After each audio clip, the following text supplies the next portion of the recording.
मंत्री कहे कि साहब मेरा टैप हो रहा है, फिर मंत्री वही कह देता है कि साहब अनुशासन के चक्कर में मैं बोल नहीं रहा हूं, और फिर जो है मंत्री संबंधित मंत्री कह देते हैं कि कोई टैप नहीं हुआ, और फिर मंत्री कह देता है कि टैप हो रहा है। लाहौल बिला कुव्वत। पिछले एक साल में 221 घटनाएं प्रदेश के विभिन्न अलग अलग जगहों पर वो हुई हैं जिसमें कि पुलिस की पिटाई हुई है। एक छोटी पिटाई की बात नहीं कर रहा हूं मैं, बड़ी पिटाइयों की जिनको कि अखबार ने अपनी बड़ी जगह दी है। 95% पैसा तो आपका सिर्फ तनख्वाहों में जाता है, भत्तों में जाता है, रह गए 5%। अब 5% से आप किस प्रकार से पुलिस को मजबूत कर सकते हो? तो ये नीयत बताती है कि सरकार की नीयत में ही खोट है। विदेशी पर्यटकों की संख्या की बात कर रहा हूं कि वो बहुत कम रही इस बार, उनका डर नहीं निकला। ये क्या तमाशा है? ये सरकार, ये इस प्रकार से सरकार चल रही है। राम रहीम को कितनी बड़ी लंबी पैरोल दे दी गई, कितनी बार दे दी गई? 10 बार राम रहीम को पैरोल दे दी गई। आखिर इन चीजों का संदेश क्या जाता है जनता में, अपराधियों में क्या जाता है? अपराधी समझता है कि कोई बात नहीं है, कुछ बिल्कुल वालों का भी कुछ नहीं हुआ, बिना सिंधी के लड़की का भी कुछ नहीं हुआ, राम रहीम का भी कुछ नहीं हुआ, मजे कर रहा है आराम से। कि आपके राज्य में SC ST के कल्याण के लिए क्या योजनाएं हैं? पटेल साहब प्लीज, वो आपका नाम कितना शानदार है, या तो वल्लभ भाई पटेल हुआ करते थे और या आप हो यार। सभापति महोदय, पुलिस और कारागार की मांग संख्या पर आज चर्चा हो रही है। मैं भी अपने विचार रखना चाहता हूं। आपने बड़ी कृपा की, मुझे समय दे दिया। बोल। आपका तालमेल क्या है? जब भी माननीय सांसद उत्तर दक्षिण का सभापति महोदय जी विराजमान रहते हैं, उत्तर दक्षिण का है। तो सभापति महोदय, सबसे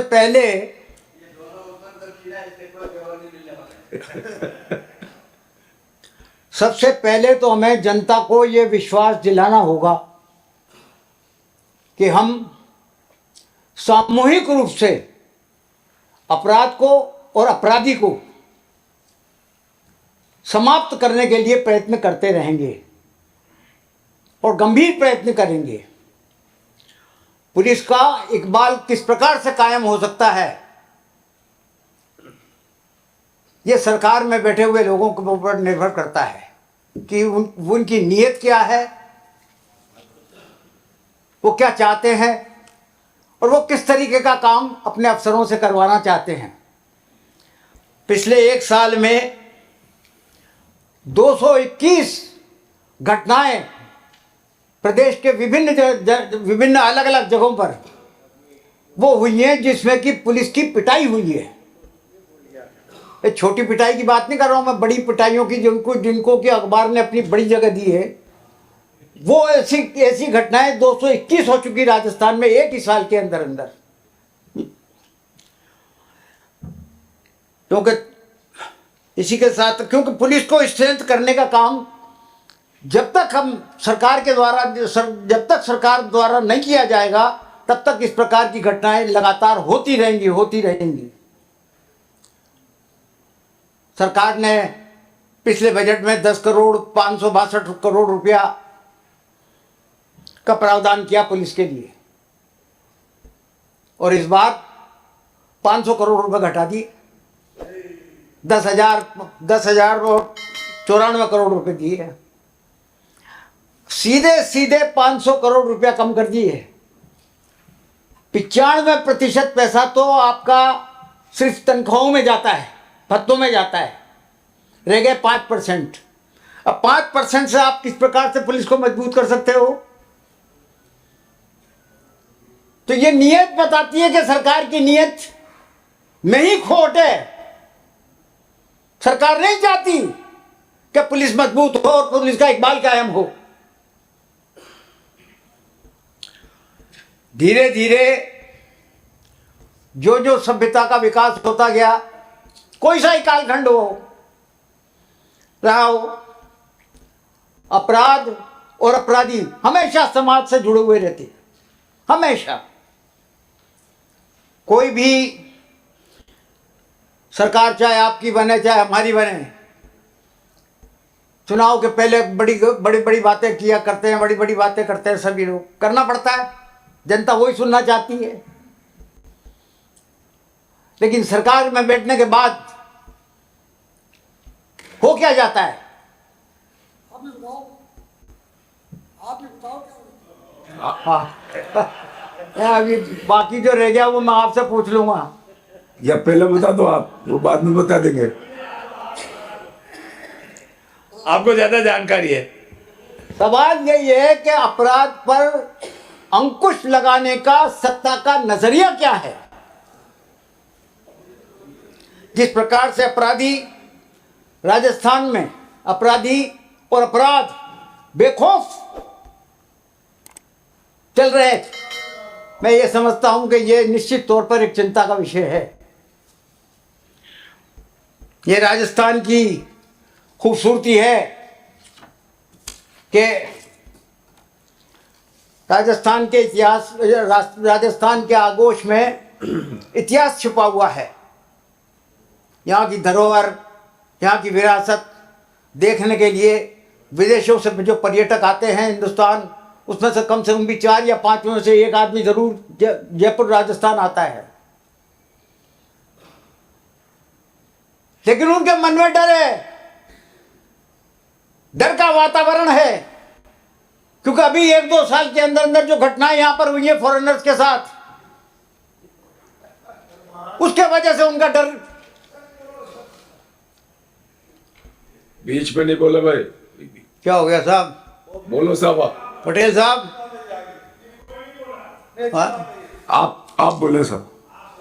आप तो इधर देख के बोलो, आप तो डाइवर्ट मत हुआ करो। आप तो और यही एक कारण रहा है कि पर्यटकों की संख्या इस वर्ष कम रही। विदेशी पर्यटकों की संख्या की बात कर रहा हूं कि वो बहुत कम रही इस बार। उनका डर नहीं निकला।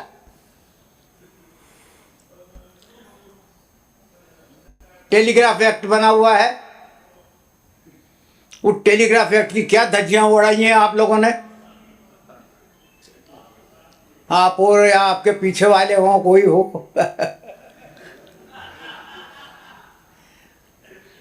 कि साहब कोई टेलीफोन टैप नहीं हुआ। वाली साहब, हमने भी कि साहब मंत्री जी ने कहा है कि टेलीफोन टैप नहीं हुआ, चलो ठीक बात है, हो गई होगी। लेकिन कुछ ही दिन बाद में जो है दूसरे हमारे जो वरिष्ठ मंत्री जिनका ये मामला चल रहा है, उन्होंने कह दिया कि मेरे तो अभी भी टैप हो रहा है। क्या तमाशा है ये, क्या तमाशा है? ये सरकार, ये इस प्रकार से सरकार चल रही है साहब। कभी राजस्थान में इस प्रकार की सरकार नहीं देखी जहां पर इस तरीके का बात। मंत्री कहे कि साहब मेरा टैप हो रहा है, फिर मंत्री वही कह देता है कि साहब अनुशासन के चक्कर में मैं बोल नहीं रहा हूं, और फिर जो है मंत्री, संबंधित मंत्री कह देते हैं कि कोई टैप नहीं हुआ, और फिर मंत्री कह देता है कि टैप हो रहा है। लाहौल बिला कुव्वत।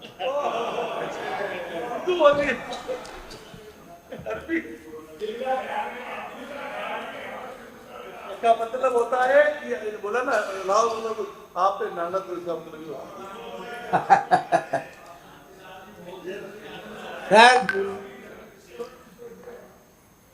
सभी चाहते हैं कि प्रदेश में शांति रहे, सांप्रदायिक सौहार्द रहे, वातावरण ठीक रहे।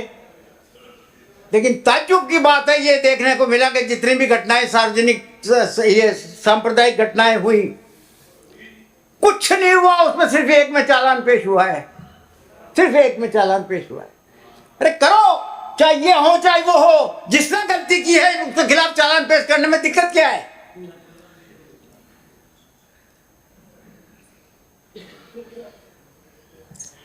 बिल्किस बानो का ले ले वहां मामला, हालांकि राजस्थान से कोई ताल्लुक नहीं है इस बात का, लेकिन मैं संदर्भ बता रहा हूं आपको कि बिल्किस बानो के जो बलात्कारी थे उनकी सजा माफ हो गई, और सजा ही माफ नहीं हुई बल्कि जो अपराधी थे उनका सत्कार किया गया, बाकायदा उनका जुलूस निकाला गया। मालाएं पहनाई गई, उनकी वाहवाही की गई। राजस्थान बनारस हिंदू यूनिवर्सिटी में लड़की का जो दुष्कर्म, उसके साथ जो दुष्कर्म हुआ, उसका आज तक कुछ भी नहीं हो पाया। राम रहीम को कितनी बड़ी बड़ी लंबी पैरोल दे दी गई, कितनी बार दे दी गई, 10 बार राम रहीम को पैरोल दे दी गई। आखिर इन चीजों का संदेश क्या जाता है जनता में, अपराधियों में क्या जाता है? अपराधी समझता है कि कोई बात नहीं है, कुछ बिल्कुल वालों का भी कुछ नहीं हुआ, बनारस यूनिवर्सिटी के लड़की का भी कुछ नहीं हुआ, राम रहीम का भी कुछ नहीं हुआ, मजे कर रहा है आराम से। तो ये घटनाएं जो हैं अपराधी को और मजबूत करती हैं, अपराध करने को जो है उसको और तैयार करती हैं कि किसी तरीके से। और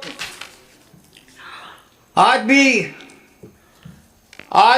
सभापति महोदय, आज भी हमारे समाज में उच्च वर्ग के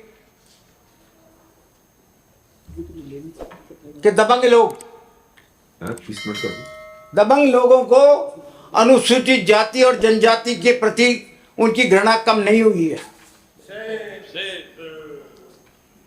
आज भी वो घृणा के शिकार है। हमारी सरकार थी तो हमने बलात्कार पर 5 लाख रुपया, गैंगवार पर गैंग से बलात्कार हो तो उसको 8 लाख रुपया, और रेप के दौरान जो है अगर हत्या कर दी गई हो तो उसको 5,000 रुपये महीने की पेंशन के साथ साथ उसको जो है उस परिवार को एक नौकरी, कृषि भूमि वगैरह वगैरह, तथा और कोई बालक हो तो बालक को ग्रेजुएशन तक सारा खर्चा सरकार देती थी इसका। लेकिन इस सरकार ने पता नहीं क्या किया है, कुछ पता ही नहीं लगता कि सरकार क्या कर रही है क्या नहीं कर रही है, इनके साथ क्या कैसा व्यवहार किया जा रहा है। तो मोटे तौर पे मैं देखता हूं, मैं तो ये पूछना चाहता हूं कि आपके राज्य में SC/ST के कल्याण के लिए क्या योजनाएं हैं? पटेल साहब प्लीज, पटेल देखो आपका नाम कितना शानदार है, या तो वल्लभ भाई पटेल हुआ करते थे और या आप हो यार, कम से कम आप उनको पर्दों का प्रदेश का स्वामी हो तो थोड़ी सी शिक्षा लो। पुलिस के प्रतिवेदन में 2024 के अनुसूचित जाति और जनजाति के 9,279 मामले दर्ज हुए हैं। 9,284 सॉरी निवास। अभी जालोर में ही देख लो आप, जालोर का जो सांचौर है, सांचौर का जो गांव है हरियाली, वो दलित दूल्हे को जो है घोड़े से उतार करके खूब पिटाई की। अजमेर का लावेरा गांव, वहां पर भी इस प्रकार की घटना घटी। मुझे अच्छी तरह से याद है कि कैलाश मेघवाल साहब होम मिनिस्टर हुआ करते थे और रामगंज मंडी के एक गांव का नाम मैं भूल रहा हूं, 95 या 96 की बात है, जब एक दूल्हे को जो है वो घोड़ी से उतार दिया गया था और उतार करके उसकी वैसी पिटाई की गई थी जैसे हरियाली गांव में हुई। तो संवेदनशीलता देखिए आप, कैलाश मेघवाल साहब हेलीकॉप्टर लेकर के उस गांव में पहुंचे और पहुंच करके तुरंत कार्रवाइयां करी। लेकिन आज तो अखबार में आता है कि ऐसी घटनाएं हुई तो उसको कोई नोटिस ही नहीं लेते। भाई बैठे बैठे ना तो इधर से बोले यार ये डिस्टर्ब करते करते तो इन्होंने पता नहीं क्या कहलवा दिया था एक बार मुझे।